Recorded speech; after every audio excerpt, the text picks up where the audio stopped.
अस्सलाम वालेकुम दोस्तों, मेरे चैनल कहानी नुक्कड़ की में आप सभी का स्वागत है। दोस्तों, अगर आपको मेरी कहानी अच्छी लगे तो लाइक करें, शेयर करें और चैनल को सब्सक्राइब करना बिल्कुल भी न भूलें। बहुत पुराने जमाने की बात है। बांग्लादेश के एक गांव में एक ठग रहता था। उसका नाम शाहिद था। वो खुद को बहुत बड़ा ठग समझता था और कहता था कि वो सबको ठग सकता है, मगर उसे कोई भी नहीं ठग सकता। करीब के एक दूसरे गाँव में एक दूसरा ठग भी रहता था। उसका नाम नूर था। वो भी खुद को बहुत बड़ा ठग समझता था। उसे आज तक कोई भी धोखा नहीं दे सका था। उसने जब शाहिद के बारे में सुना तो उसने फैसला किया कि वो एक दिन शाहिद को नीचा जरूर दिखाएगा। ये फैसला करने के बाद वो शाहिद के गांव चला आया और उसके घर के बिल्कुल सामने एक घर में रहने लगा। शाहिद को भला इसकी क्या खबर। उसने सोचा कि नया पड़ोसी आया है तो जरा इसको भी ठग लिया जाए। उधर दूसरा ठग नूर एक दिन अपने गाय के लिए बोरे में चारा भर कर लाया और अपने कांधे पर लादे हुए जब वो अपने घर के दरवाजे पर पहुंचा तो शाहिद की नजर बोरे पर पड़ी। उसने दिल में सोचा, न मालूम कितनी कीमती चीज बोरे में है जो नूर इसे यूं कांधे पर लाद कर ला रहा है। उसने फैसला किया कि ये बोरा वो नूर से जरूर हासिल करेगा। उसने जल्दी से एक बोरे में बहुत सारा कूड़ा करकट और घास फूस भरकर कांधे पर लादा और अपने दरवाजे पर आकर खड़ा हो गया। उधर नूर का भी मन ललचाया। शाहिद के कांधे पर इतना बड़ा बोरा देखकर उसने सोचा कि इसमें जरूर कोई कीमती चीज है, इसी में जरूर हासिल करूंगा। दोनों आमने सामने खड़े थे। दोनों में सलाम दुआ हुई। फिर शाहिद ने पूछा, ये तुम्हारे बोरे में क्या चीज है? नूर ने झट से बोला, गरम मसाला। अब नूर की बारी थी। उसने भी सवाल किया कि तुम्हारे बोरे में क्या है? शाहिद ने भी झूठ बोला, चावल। नूर के दिमाग में एक तरकीब आया। उसने कहा, शाहिद भाई, मेरा भाई जो मर चुका है वो बिल्कुल तुम्हारे शक्ल के जैसा था। आज से मैं तुमको अपना भाई समझूंगा। शाहिद ने कहा, हमारे बुजुर्ग जब किसी को अपना भाई बनाते थे तो अपनी पगड़ियां बदल लेते थे। आओ हम दोनों भाई आपस में अपने अपने बोड़े बदलते हैं। दोनों ने अपने अपने बोड़े आपस में बदल लिए। शाहिद खुश था कि वो नूर को कूड़ा करकट देकर उसने गरम मसाला हासिल कर लिया और नूर खुश था कि उसने शाहिद को धोखा देकर उससे उसका चावल ले लिया। मगर घर के अंदर जाकर जब उन्होंने बोड़े खोले तो पता चला कि दोनों ने एक दूसरे को ठग लिया है, मगर खुद भी ठगे गए। दूसरे दिन शाहिद ने फिर एक और तरकीब सोची। उसने चूल्हा जलाकर एक बड़ी सी पतीली में पानी भरकर चढ़ा दिया और घर के दरवाजे खोल दिए ताकि नूर अपने घर से पतीली को देख सके।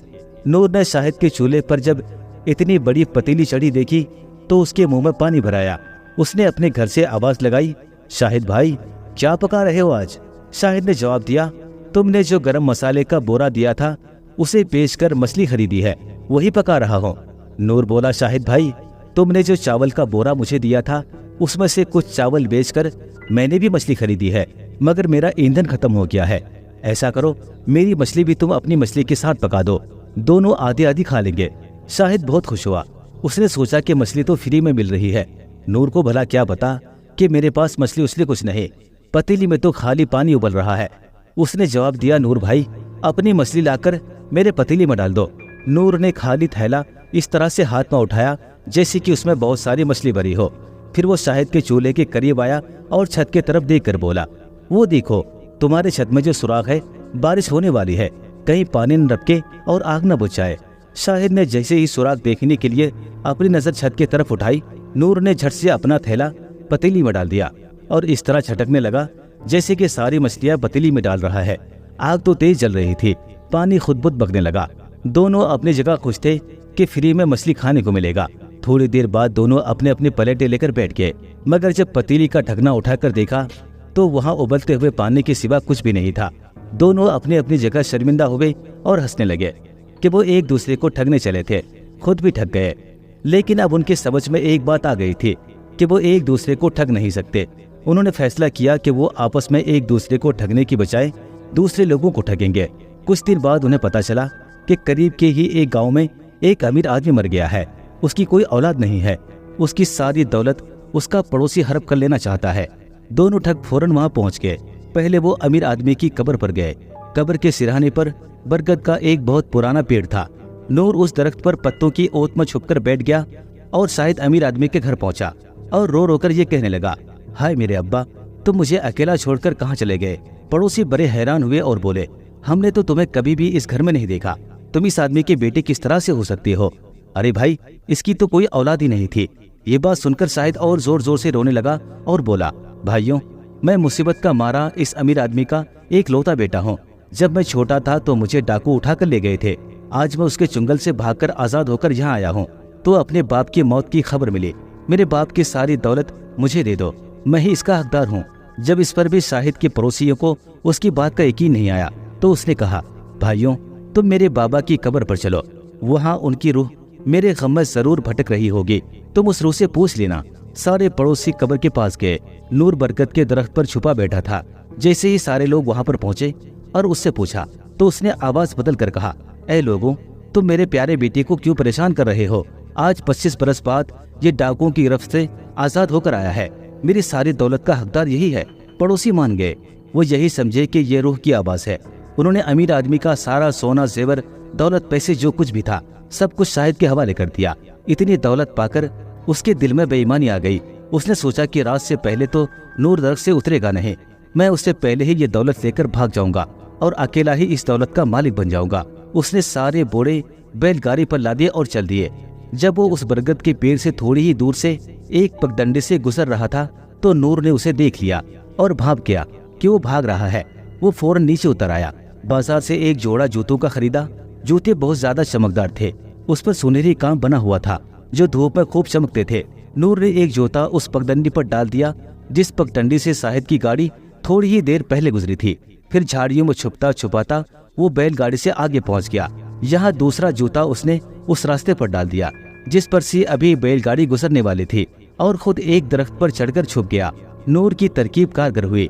शाहिद की बैलगाड़ी जब उस रास्ते पर आई तो उसे एक चमकदार जूता पड़ा हुआ रास्ते में नजर आया। उसने सोचा ये तो बादशाह का जूता मालूम होता है। वो बैलगाड़ी से उतरा और जूता उठा लिया। अब उसको दूसरे जूते की तलाश हुई। लालच में अकल भी मारी जाती है।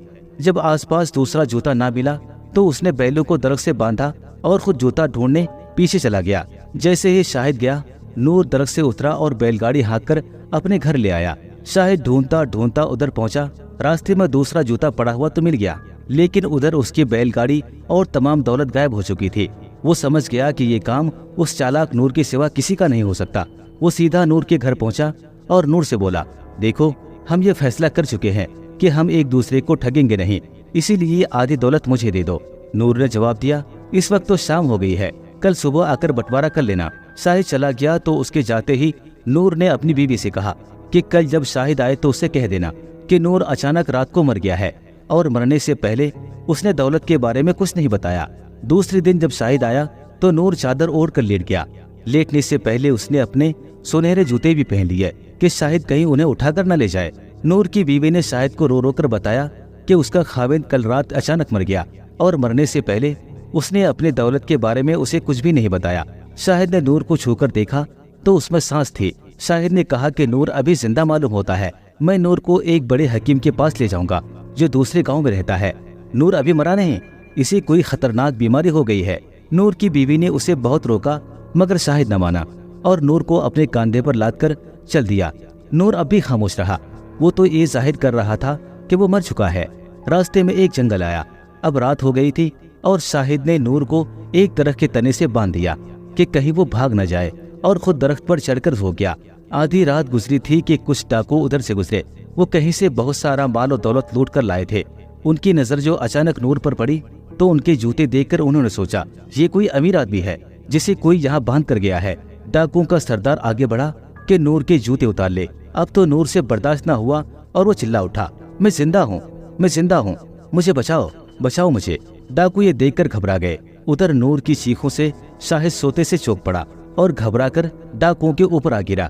इस अचानक हमले से डाकू डर गए और वो अपने सर पर पांव रख कर भागे और अपने लूटे हुए दौलत सारे के सारे वहाँ छोड़ कर भाग गए। शाहिद और नूर दोनों वो दौलत लेकर घर वापस आए। डाकुओं की दौलत पाकर वो बड़े खुश थे। डाकुओं की छोड़ी हुई दौलत और उस अमीर आदमी की दौलत उन दोनों ने मिलकर सारे गरीबों में तकसीम कर दिए और उस दिन से तौबा कर लिया कि आज के बाद हम किसी को भी नहीं ठगेंगे। दोस्तों, अगर आपको आज की कहानी अच्छी लगी हो तो लाइक करें, शेयर करें और कमेंट में बताएं कि आपको आज की कहानी कैसी लगी।